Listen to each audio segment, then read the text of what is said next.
इस वक्त की बड़ी खबर पर हमें अपडेट दे रहे थे। किस तरीके से सावन के तीसरे सोमवार पर वहां पर भक्तों का जमावड़ा लगा हुआ है।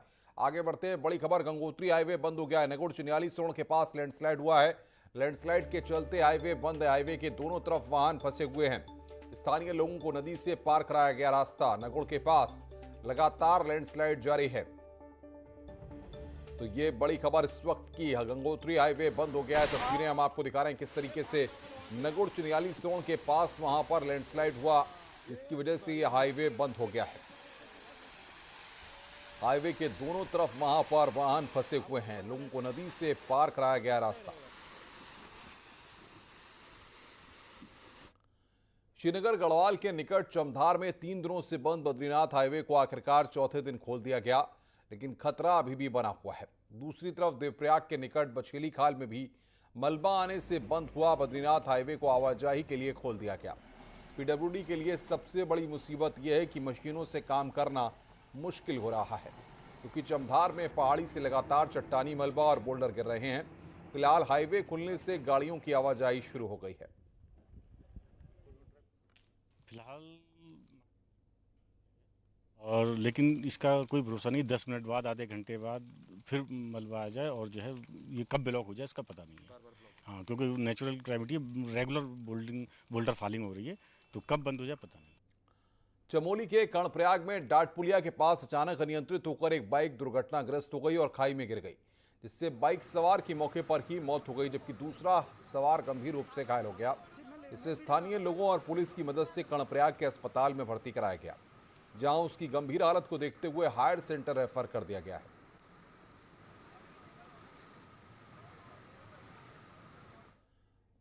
नैनीताल में चलती बाइक के ऊपर पहाड़ से मलबा गिरने से एक शख्स की जान पर बनाई सूचना के बाद मौके पर पहुंची पुलिस ने घायल को उठाकर अस्पताल में भर्ती किया है। बताया जा रहा है कि एक शख्स हल्द्वानी से नैनीताल अपनी बाइक से आ रहा था कि तभी हनुमानगढ़ी के पास पहाड़ से मलबा गिर गया, जिससे शख्स घायल होकर सड़क पर गिर गया। सूचना के बाद पुलिस पहुंची और घायल को अस्पताल में भर्ती कराया गया।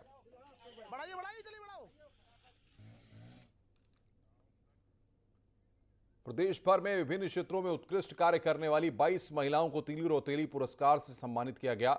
इस मौके पर सीएम पुष्कर सिंह धामी और मंत्री रेखा आर्या ने प्रशस्ति पत्र और 31,000 की धनराशि दी है। सम्मानित होने वालों में ओलंपियन वंदना कटारिया भी शामिल हैं। इसके साथ ही कोविड काल में उल्लेखनीय काम करने वाली 22 आंगनबाड़ी वर्करों को भी सम्मानित किया गया। सीएम ने अगले साल से दोनों कैटेगरी में मिलने वाली पुरस्कार राशि को बढ़ाकर 51,000 करने का भी ऐलान किया। वहीं हॉकी खिलाड़ी वंदना कटारिया को महिला सशक्तिकरण विभाग की ब्रांड एम्बेसडर भी घोषित किया गया है।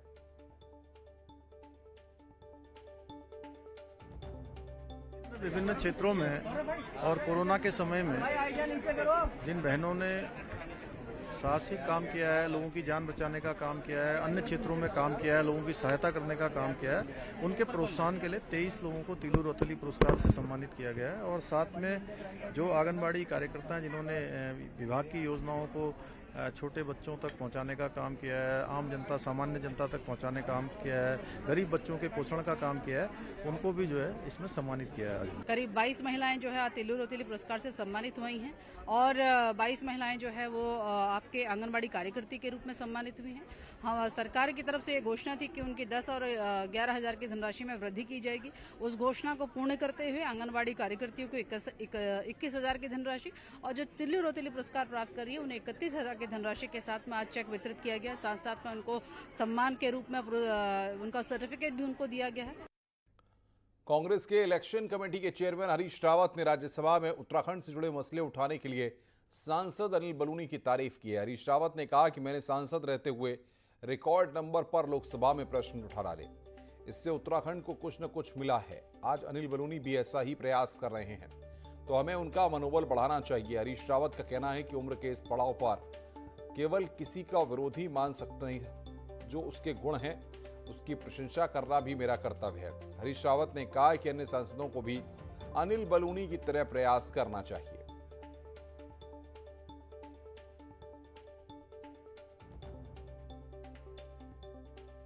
आज जब मैं देखता हूं कि हमारा कोई सांसद,